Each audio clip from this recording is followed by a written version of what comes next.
Wanted to talk to you about nullification, a concept that is being promoted right now by Thomas E. Woods, um, the author that I like a lot. Um, uh, Thomas Woods is part of the Mises Institute. He's a great speaker. He's actually quite an engaging writer. I recommend his book Meltdown. I think it came out about a year ago, maybe a little more. That contains a great explanation of the current financial crisis and also a brief introduction, although it's pretty comprehensive introduction to the Austrian School of Economics, which I think, if you haven't heard about it or haven't read about it, I think you'll enjoy. But what is nullification about? Nullification is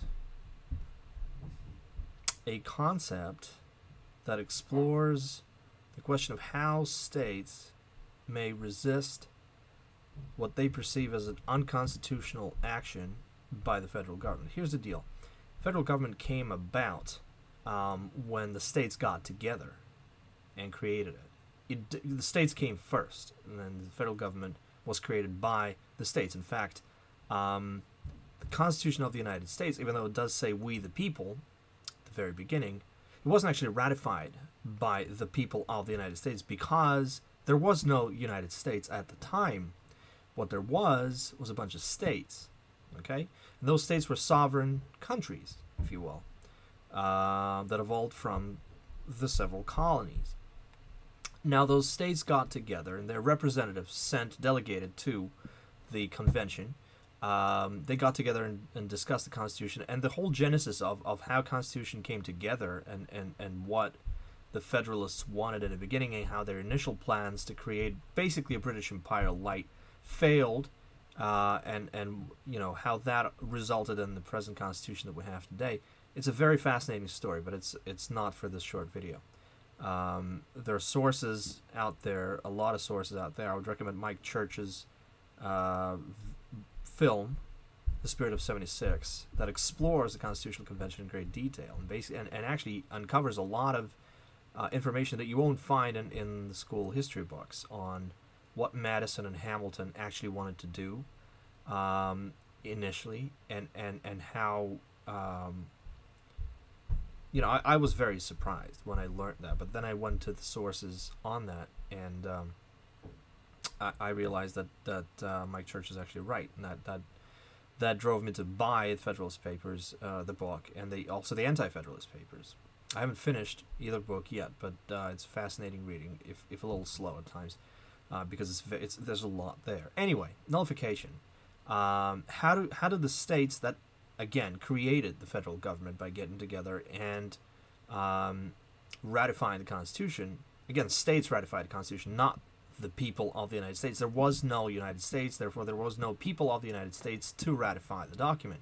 Each individual states held their own ratification, whatever it was, referenda, or I'm not sure what they did individually, but they came, they went back after the convention and presented the Constitution to their respective state legislatures, I think, and that's how it was ratified. So now, the federal government is an entity that was created by and is empowered by the states.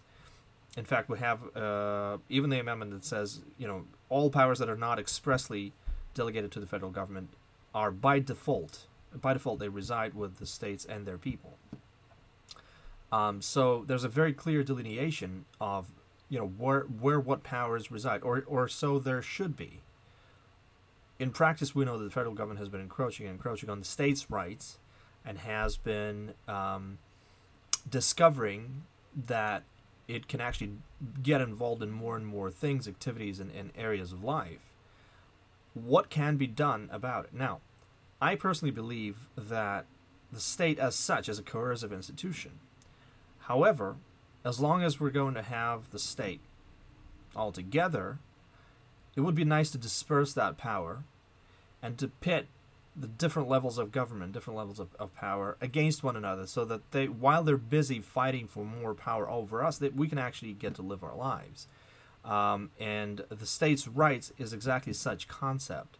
So nullification was first proposed, in fact, by none other than Thomas Jefferson, who in his, I think it was called the Kentucky Resolutions of 1798, declared that when the states see the federal government overreach and overstep its constitutional boundaries of power, the states, quote, are duty bound to resist that unconstitutional activity.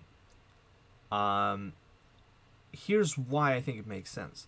Basically, you have an entity that was created by a contract between several states. Now, that entity assumes more and more powers. You know, a simple thought is, you know, when you have an entity who has the authority to determine the boundaries of its own powers, we should not be surprised when it keeps discovering new powers all the time. How do you counter that? And don't tell me about the Supreme Court, because the Supreme Court is part of the federal government, is one of the three branches of the federal government. You have a dispute between two parties. Usually when you have a dispute between two parties, when you say, you know, have a business contract, many times people will actually agree beforehand that if we have a dispute that we cannot peacefully resolve between ourselves, we will go to a third party, a court, an arbitration agency, a private arbitration agency, or a court. And both parties, before they sign the contract, they agree to, you know, what jurisdiction they're going to go to settle their differences in court or in private arbitration. Now, in the case of the state and the federal government, and mind you, that third party is above the two parties to the contract. When you have a dispute between the two parties that are, you know, the state or a bunch of states on the one hand, and the federal government on the other hand, what could that third party be? It's definitely not the Supreme Court of the United States, because the Supreme Court of the United States, you know, the justices are appointed by the president and approved by the Senate. They are part of the federal government. It's kind of like you and I would, you know, like Thomas Wood says always, you know, it's kind of like when you and I have a dispute and we can't resolve it, you know, without intermediation, and then I say, oh, I have a great idea. I have just the person to resolve our differences, and that person is my mother. Okay?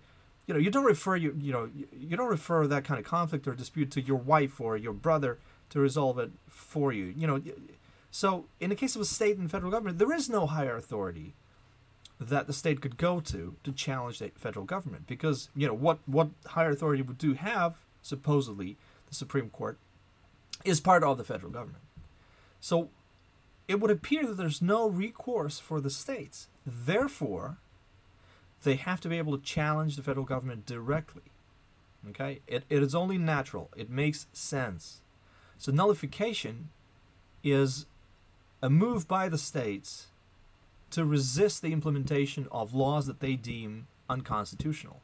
When the federal government, kind of like with the healthcare law that has been passed and signed now, that puts undue financial burden on the states and has this individual mandate, which is ridiculous. What do the states do? Well, they challenge it in court, but those are federal courts. They're part of the federal justice system, right? It doesn't make sense. You have to go outside, but you can't go outside because there is no outside. There is no authority that both federal government and the state governments will be ready to submit to, and to that they will be comfortable to go to and resolve their disputes. Therefore, there has to be direct nullification. The states have to have the ability to say, such and such a law is unconstitutional, and therefore we're not going to enforce it. We're going to resist federal government enforcing that law. It sounds radical, but if you think about it, it makes a lot of sense. At least it does to me. I would encourage you to go to Thomas Wood's website, and I'll leave the link in the info bar. Explore that idea. Think about it. I think it's pretty darn interesting. We'll see.